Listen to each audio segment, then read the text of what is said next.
Hello, magandang hapon po sa inyong lahat. Kayo ba ay sobrang stress na sa katigasan ng ulo ng inyong mga karelasyon or mga mahal ninyo sa buhay? Mga mahal ninyo sa buhay, yung mahilig gumimik, yung hindi ka makatulog-tulog dahil wala pa sila dahil nasa gimikan pa. So narito ang maaari natin gawin upang sila ay umuwi kaagad sa ating mga tahanan. Umuwi kaagad, pwede natin itong gawin sa ating mga kapatid, sa ating mga pamangkin, higit lalo sa ating mga karelasyon o ng ating mga asawa. Ang kailangan po lamang natin dito ay ang kanyang damit na pinaghuhubaran, okay? Yung damit na kanyang pinaghuhubaran ng hindi pa nalabhan, okay? Kung kahit anong text mo or kahit anong tawag mo ay talagang hindi talaga siya umuwi, kuhanin mo ang damit na ito, pumunta ka sa pintuan ninyo. Pumunta ka doon sa pintuan ng inyong bahay, ihampas mo itong damit na ito doon sa inyong pintuan.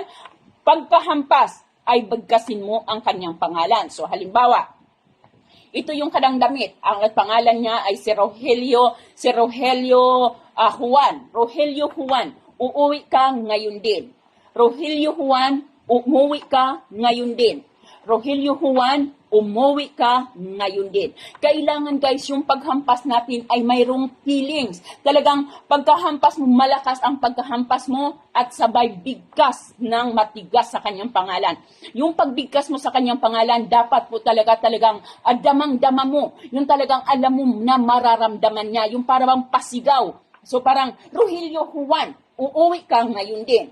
Rogelio Juan, uuwi ka ngayon din. Rogelio Juan, uuwi ka ngayon din.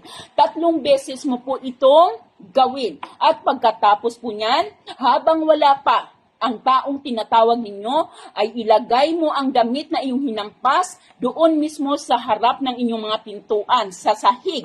Ilagay mo itong damit na ito sa sahig, tapakan mo ito ng 3 beses, sabay bigkas pa rin ng kanyang pangalan. Sa pagkatapak bigkas ng kanyang pangalan, uuwi ka ngayon din.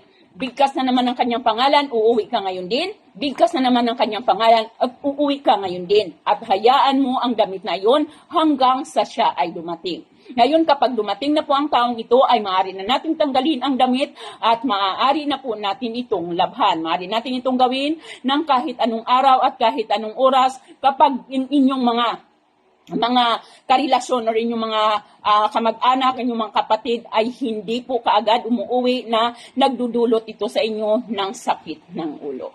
Ayan po lamang, maraming salamat at magandang hapon sa ating lahat.